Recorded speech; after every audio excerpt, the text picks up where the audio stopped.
What's up, guys, and welcome back to All Time Performance. And we started filming a little bit last night because Dad had an issue on the way home.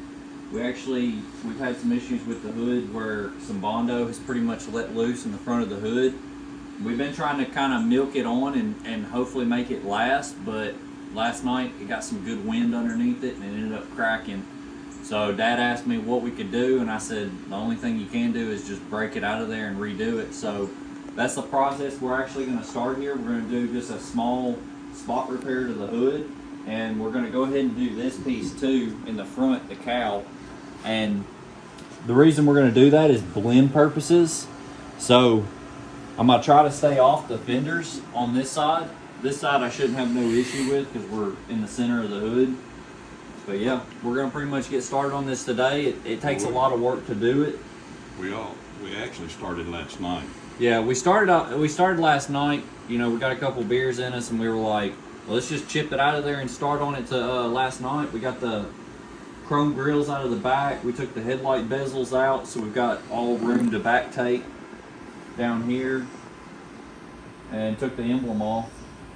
But yeah, guys, stick around. We're going to get started on this.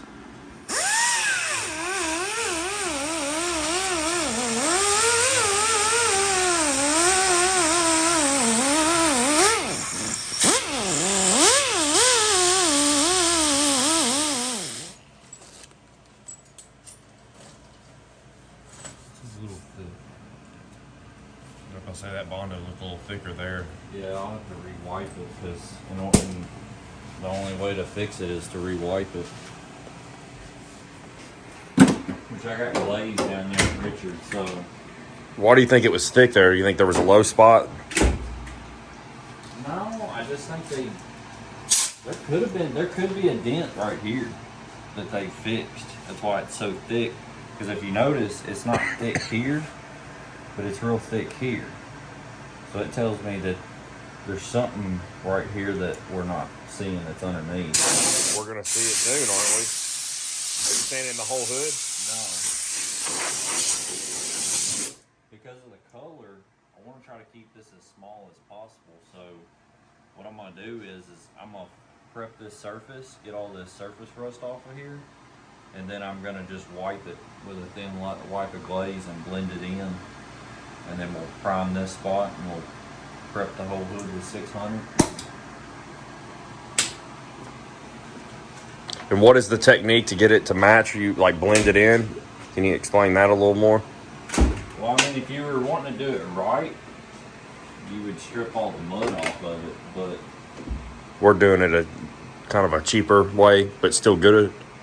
yeah, I mean, as long as we prep the surface right, it should be fine. I should be able to blend the mud into it where it's not so thick, but for some reason when they were doing it, they made it real thick right there. I don't know, you could open a can of worms if you start stripping this hood. There could be dents all in it. But then if you go too far with it, then you're talking about blending the fenders. I really would like So since you're only staying in this small area, that's why you're saying you're trying to keep it small. So if you go too big into it, you're gonna have to blend into the fender. Yeah. I see what you're saying. So we're just going to try to do this front cowl piece and the hood, and I can probably fix these chips right here, but any farther than that will be. Now you were telling me the other day, you were telling me your work will actually do stuff like that when they're working on a customer's car, didn't you? Yeah. So like where he works, where you work again? Service King. Service King. If like they're working on an area right there and you have a scratch or like a couple of rock chips, they'll kind of fix that for you for free, just to kind of do it as kind of like a customer service thing. And I thought that was really cool.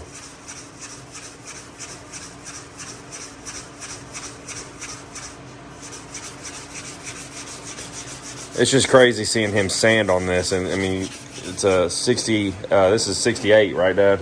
Yes. 68 Chevelle. And it's just, you know, crazy to see him sanding on Dad's car. Yeah, I'll get some Bondo from Richard tomorrow and we'll fix that and prime it. But this is how talented this motherfucker is. Yeah. We'll strip all the chrome off of it, sand it down with 600. That way Tuesday all we got to do is go get the paint. I think we have plastic at Richard's we can use. And we'll just back my car out and shut the doors and we'll do it in here. Might have to do a little bit of buffing after it, but a little bit of buffing won't hurt. Alright, we'll start drinking. It won't cost you that much. I ain't talking about that.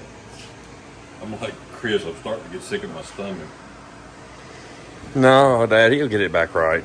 Daniel's good at what he does. We had to do something. We had a big spot there. The paint had done Yeah. bubbled up, and it cracked. Yeah, I don't think I got. He started sanding on that, and I was like, I need to be recording this. Like, damn. Like, and then so I didn't see it. That's Yeah, what busted out of it there. bubbled up a piece of paint. I'm sure you guys out there have seen that. The biggest thing that It happened. lifted up. It was lifted up. It really Yeah. wasn't bubbled up. It lifted up, and it just started cracking around it. I guess from slamming the hood. I think also what had happened is at one point the hood had taken an impact on the end right here, and it had cracked the paint. And over the time of him driving and air being forced over, because you have to realize when this car is going down the road, there's a lot of air going over this hood. Okay, you're saying that could have lifted it And from that it chip. was getting up underneath it, and the more and more it was pushing it, the more and more it was starting to spread. It So really cracked real bad. It was fixing to fall out. I mean, all Daniel had to do was take a pocket knife and slide it under one of the cracks, and it just slipped right out. it's just a little thicker than I would really like it to be, but I think this is a new hood, a brand new hood, and it could have been damaged in shipping.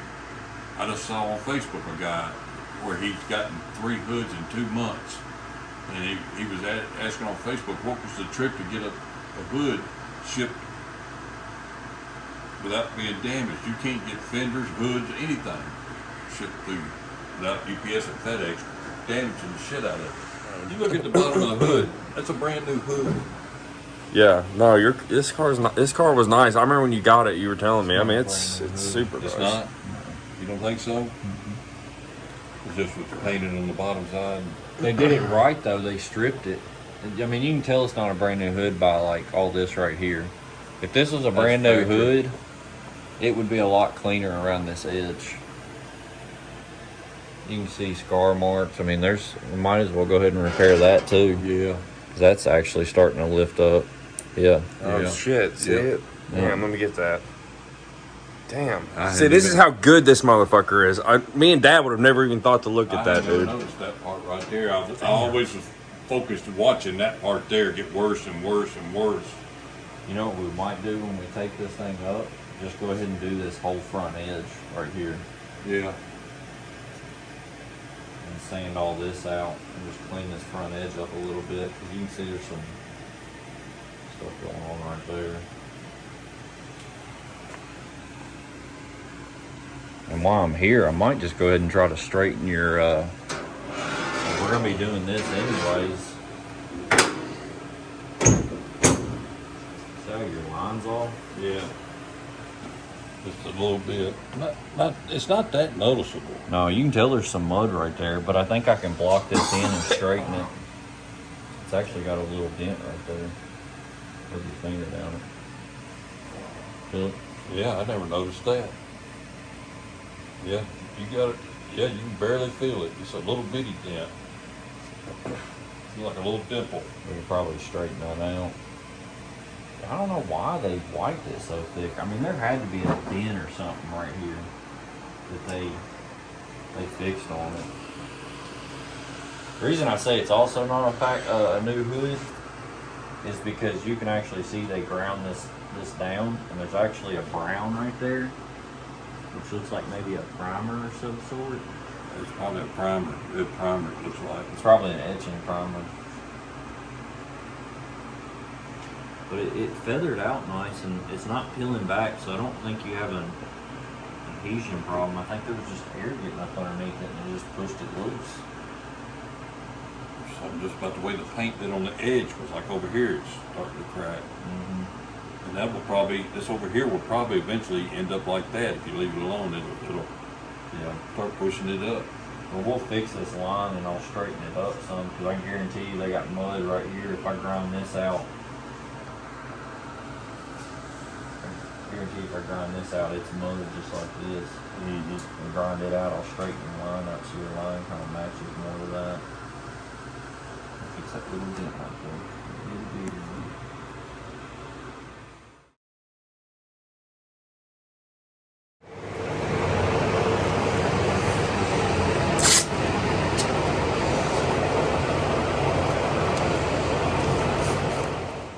Alright guys, so pretty much what we want to start with right now is we want to take pretty much all the flaking paint out. As you can see, we had another spot right here that started to flake. And if Chris gets really close, you can actually see small traces of rust. I don't think rust was necessarily the culprit on this, but we definitely have something going on here. It's either a bad spot of Bondo, or it's really hard to tell. It could have been bad adhesion. You know, when you're doing Bondo, your hardeners can expire, and the bad thing about that, if you use that, it can cause what they call like a soft spot in the Bondo. And pretty much it just means what it says. It's a soft spot. It never dries. So we could have that problem there, but on this side, everything seems to be feathering out. So on this side, I'm going to feather this side out, and if it feathers out good, I probably won't go no farther than what it is. Now, when you say feather out, for the people that don't know what that means, like me, because I'm not a body guy, what do you mean by feathering out?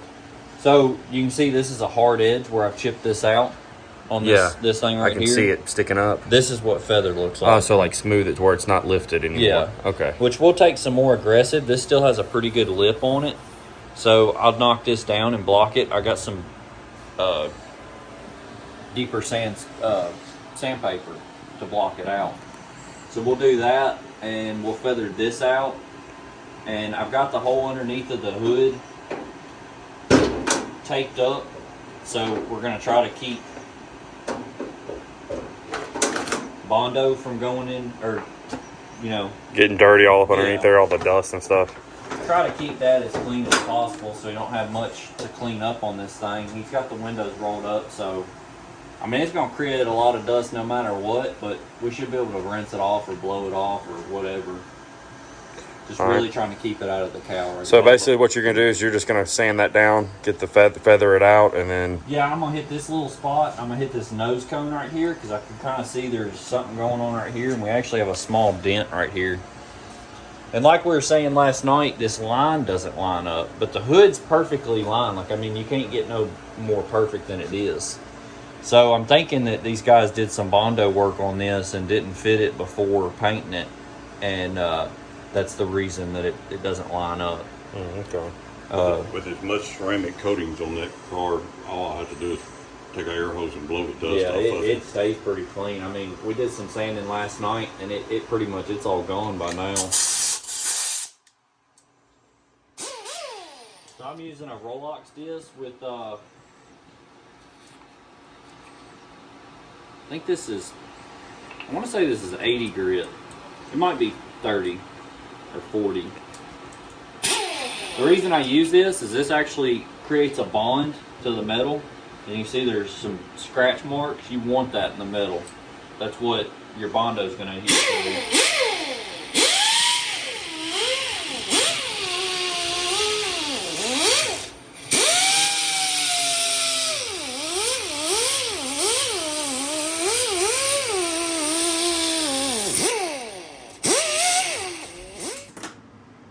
Alright guys, so we pretty much got the surface prepped out. I blocked it with 120.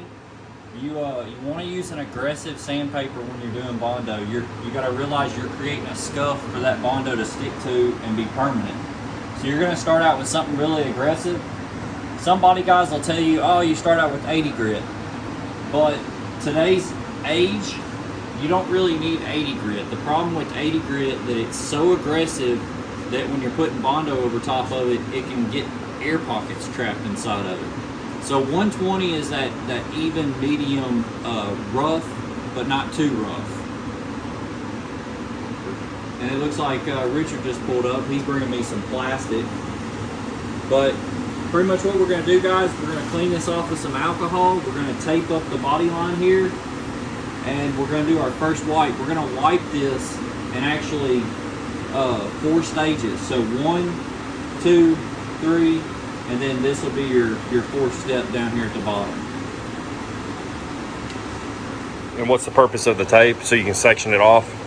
I like, in order to build my lines up and make sure they're straight, what I do is I tape them off. And what I'll do is I'll wipe to this edge of this tape, pull the tape off, and then I'll tape off my second mark, which is the second hump. And I'll wipe that little bit, and then I'll pull the tape off of it, and then I'll tape it again, and I'll wipe it. and you can actually put different amounts of hardener in there, and what it'll do is it'll different color each spot, like almost like a colored square, and then that way you'll never lose track of your line. So that's why I do that. It's just a little trick that I picked up. But Richard's heading out. Hey, appreciate it, Richard. Yeah, both fingers stuck in. Act like he was stuck. Oh, did he? But yeah, that's the only reason I do this, is just to make sure my lines are nice and straight and even.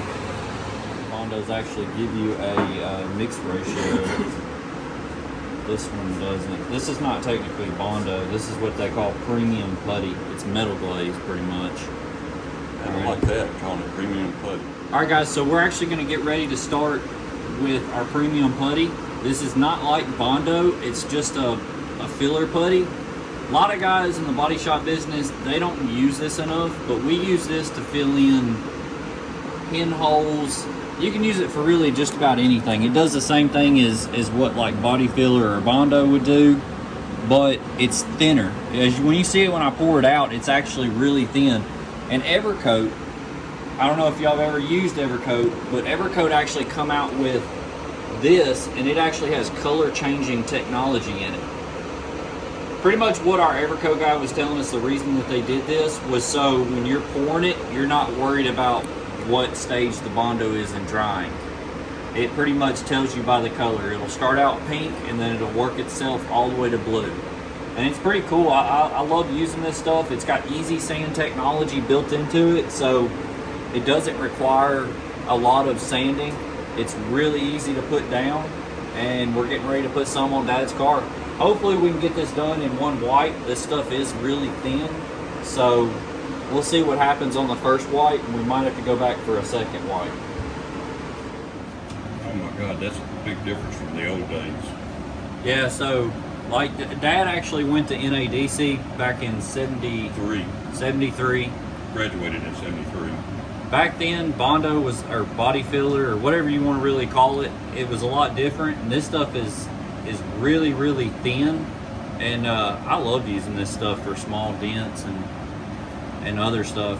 Like I said, it starts out pink, and what I like to do is, like, if I'm mixing up a spot, all right, we'll say this is my spot that I'm mixing up, I will literally only do about a half a line of the length of the pour. Now, if I do one this size, depending on how hot it is, I'll do one full line.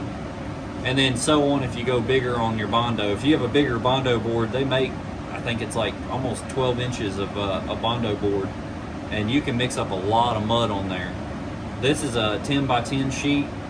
You can get these at O'Reilly's. They're really good little Bondo sheets. But that's all the hardener I'm going to need for a spot this small. It's amazing. And you can also get these Bondo spreaders. So, a lot of people will not tell you how to mix up Bondo, and I see body techs do it all the time the wrong way. And what they'll do is they'll actually take the spreader and stir it.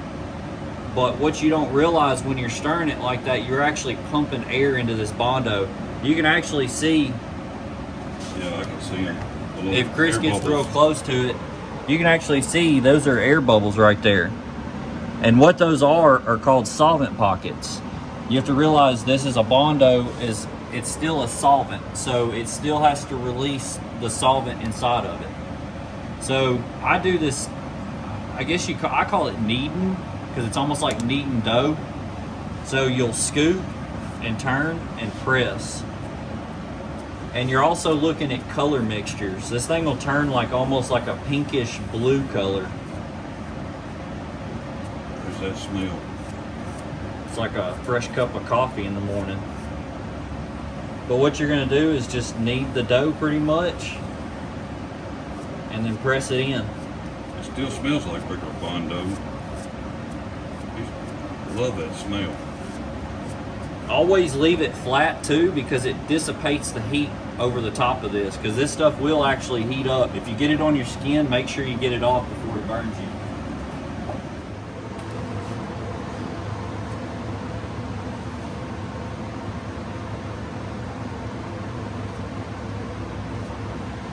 actually going to switch places with Chris.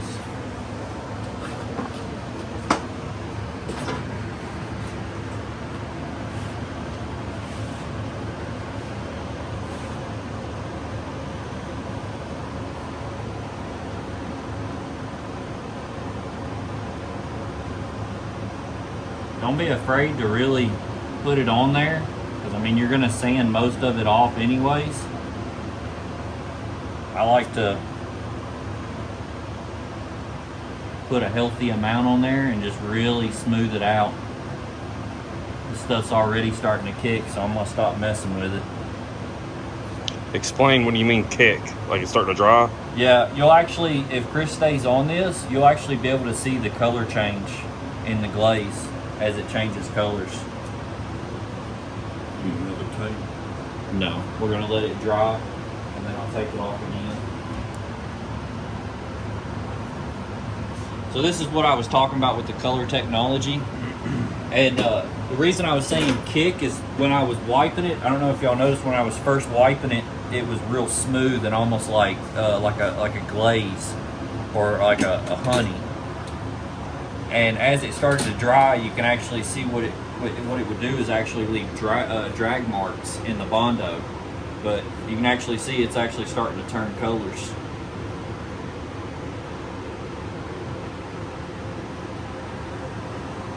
And make sure if you get any Bondo on the chrome, you get it off, or if you get it on any type of painted surfaces, because this stuff does have what they call an etch built into it.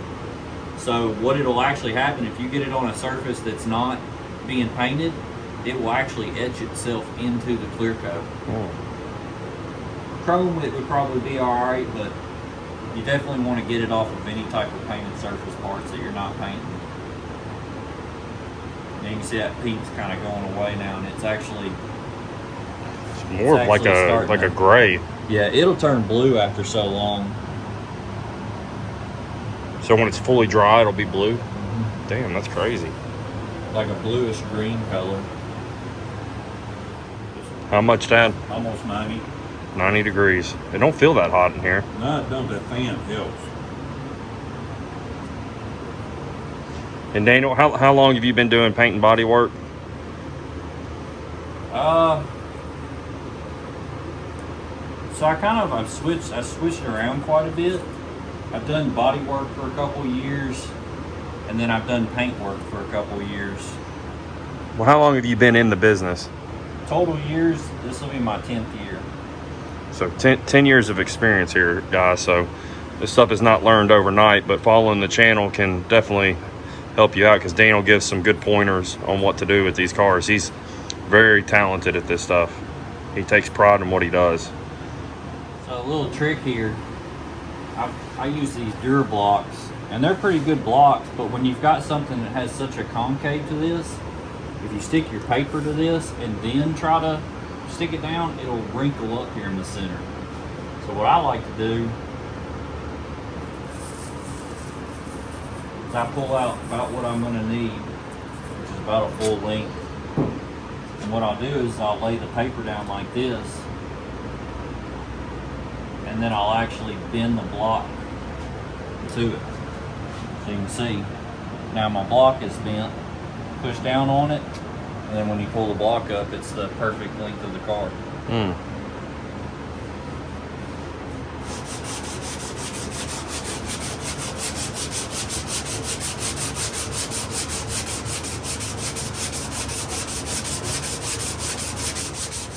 And when you're blocking, you're not really putting a lot of pressure on it. I had a body tech always tell me, you know, let the block do its own work. You're not putting pressure on it, it's not going to sand any faster. And on something like this, you don't want to use a DA on. You know, if you're fixing like a small little dent, you can use a DA on it just to flatten it out, but always go back and block it out.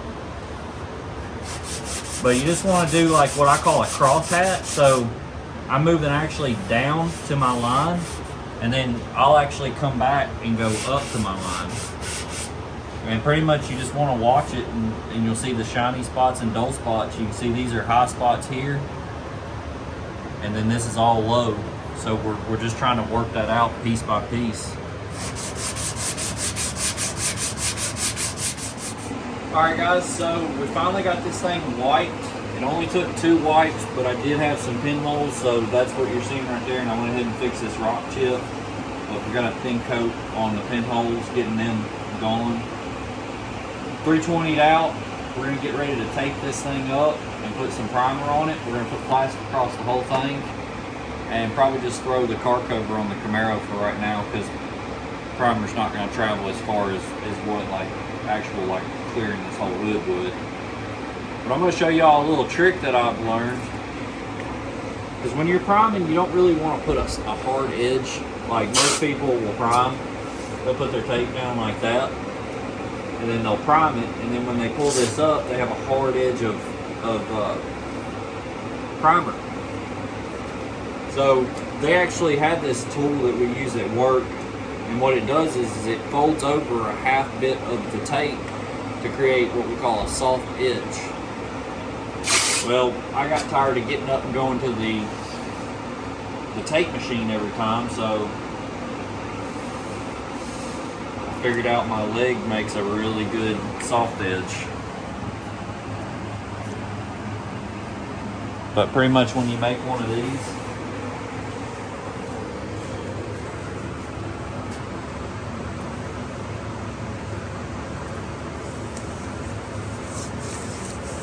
you stick it down, and then that's where your soft edge comes from. So when you're spraying, any paint getting over to the edge will go underneath this edge, and it will leave a soft material edge. Makes sense. We use this on the inside of door jambs and stuff when we're taping up door jambs. And I like to use it for primer just because it works really good with primer. But yeah, I got tired of getting up and going to the tape machine every time. So I just got really good at putting it on my leg.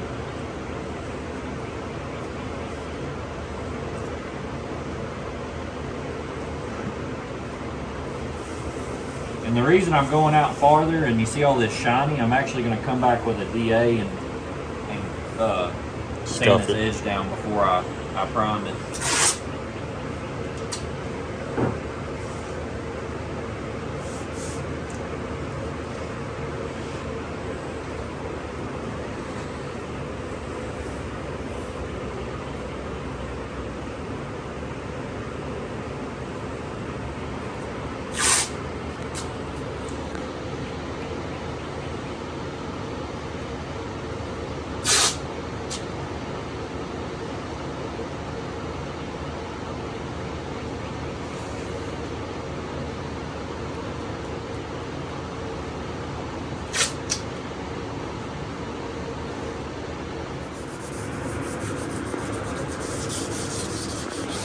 So Daniel is just scuffing the area where it's still smooth with good clear, just so to have a good surface for the, you're going to use primer first. Yeah, I won't carry my primer out here. I'm just giving myself enough space that when I'm priming, I'm pretty much going to keep it within that space area. You don't ever want to leave a hard edge on your tape. So you always want to leave room for your edge of your primer to be laid down smooth.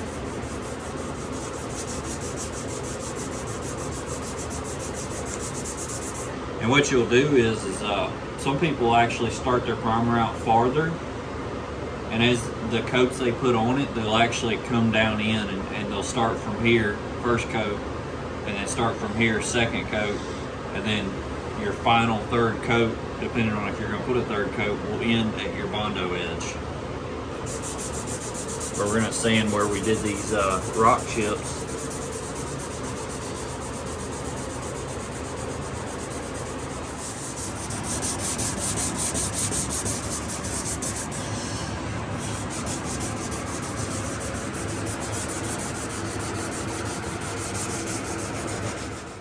So guys, we put our first coat on here just to kind of see where I'm at on my lines, because I'm not going to lie, this is a really tough spot where you have so many lines coming down to one spot.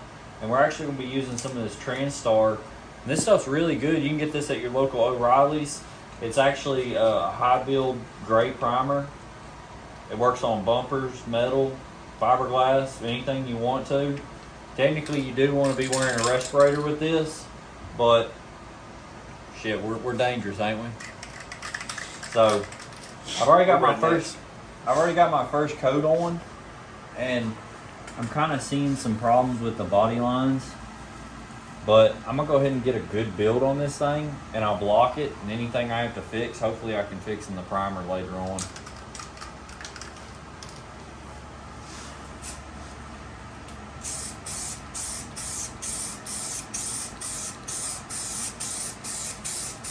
What I'm actually talking about is where my line comes off the hood. We tried to line it up, but it's still just a tad bit off. I hope the camera can kind of pick that up. Maybe if I come up more top. You can see it's a little bit over to this side. And I mean, that's the best really you can get on this thing without us freaking relining the whole hood. Hopefully I can block it in with my primer, and we'll be good.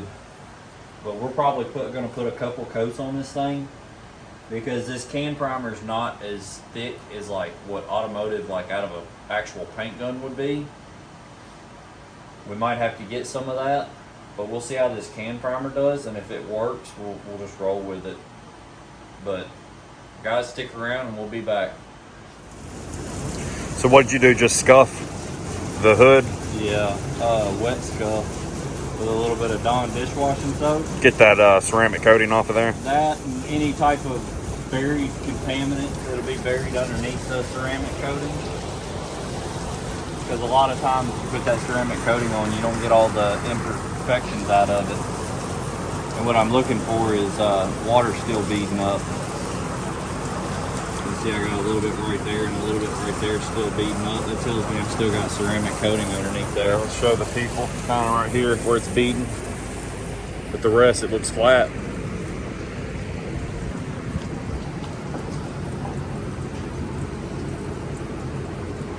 All right, Daniel, tell us what you're doing. All right, so we're cleaning the panel with a little bit of wax and grease just from where I've taped it up. You'll get some greasy fingerprints on it, and Dad is wearing the Spacesuit 9000.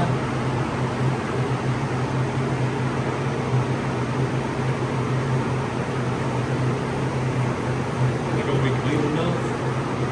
I'll go back over it with another rag after this. I usually only go over it one time with one rag.